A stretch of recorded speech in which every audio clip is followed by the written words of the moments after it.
Baiklah, Assalamualaikum warahmatullahi wabarakatuh. Perkenalkan, nama saya Nafia Rahmadani dengan NIM A1C11923 dari Program Studi Pendidikan Kimia Fakultas Keguruan dan Ilmu Pendidikan Universitas Jambi.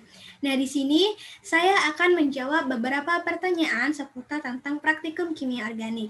Baiklah, langsung saja ke pertanyaan pertama.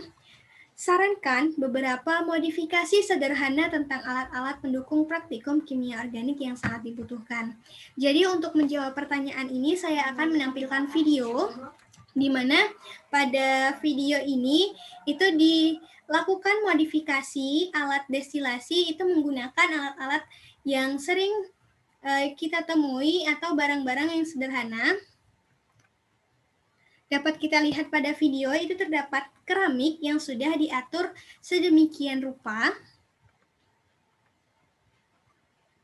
Lalu juga dipakai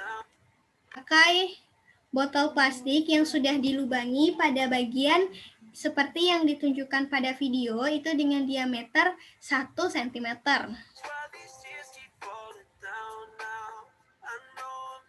Lalu dimasukkan pipa ke dalam botol plastik tadi. Lalu botol plastik diletakkan pada keramik dan dilem agar tidak mudah bergeser. Lalu kita gunakan toples juga yang sudah dilubangi pada bagian bawah. Lalu dimasukkan selang untuk dihubungkan ke botol plastik. Lalu terdapat lampu caplok juga itu sebagai sumber panas. Lalu ada botol kaca yang diletakkan di atas sumber panas tadi. Lalu juga ada tutup botol. Tutup botol ini dipasangkan dengan selang, lalu dihubungkan dengan pipa yang berada pada botol plastik. Lalu juga dipasang selang di bagian atas botol. Dan berikut adalah penampilan dari alat destilasi sederhana yang telah dibuat. Selanjutnya itu merupakan modifikasi alat ekstraksi. Jadi biasanya di laboratorium kita menggunakan corong pemisah untuk melakukan proses ekstraksi. Nah, di sini kita dapat memodifikasi alat ekstraksi itu menggunakan alat-alat sederhana. Jadi di sini kita menggunakan botol plastik yang sudah dibagi dua, terdapat bagian atas dan bagian bawah. Lalu pada tutup botolnya itu kita lubangi dengan menggunakan paku kecil. Dan untuk sampel, di sini digunakan campuran minyak dan juga air. Lalu untuk proses ekstraksinya, campuran minyak dan air tadi dimasukkan ke dalam botol yang sudah dilubangi pada botol bagian atas. Lalu di sini terjadilah proses ekstraksi. Jadi karena air itu memiliki massa jenis yang lebih berat daripada minyak, maka air berada di bawah.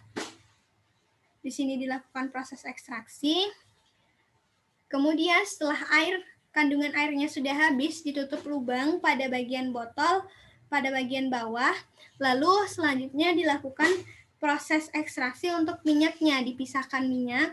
Dan berikut adalah hasil dari proses pemisahan minyak dan air. Pertanyaan selanjutnya itu jelaskan keunggulan alat-alat yang telah dimodifikasi tersebut dalam mendukung keberhasilan praktikum. Jadi yang pertama tadi, alat modifikasi destilasi itu digunakan keramik. Jadi keramik ini digunakan sebagai pengganti statif itu untuk menyangga alat-alat destilasi agar tidak bergeser. Lalu tadi juga menggunakan botol plastik.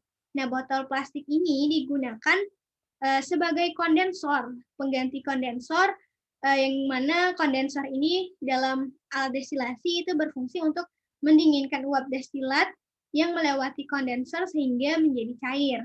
Nah, selain itu tadi di dalam botol plastik itu terdapat pipa.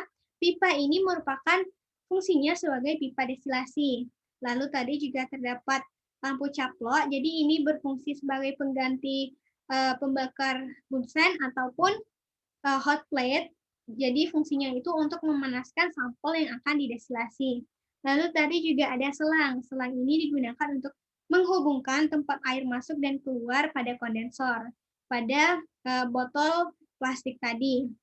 Lalu terdapat juga botol kaca yang berada di atas lampu caplok tadi, yang sebagai sumber panas tadi, itu sebagai pengganti labu destilasi, yaitu wadah tempat zat yang akan didestilasi. Lalu untuk modifikasi alat ekstraksi tadi kita juga menggunakan botol plastik. Jadi alat-alat tersebut itu sangatlah penting, memiliki peran yang penting dalam mendukung keberhasilan praktikum. Adapun keunggulannya misalkan dari botol plastik tadi. Botol plastik itu merupakan barang yang sangat mudah ditemui di sekitar kita, lalu harganya murah, dan juga botol plastik ini merupakan isolator yang baik, artinya tidak menghantarkan panas dan juga tidak mudah pecah ataupun bocor.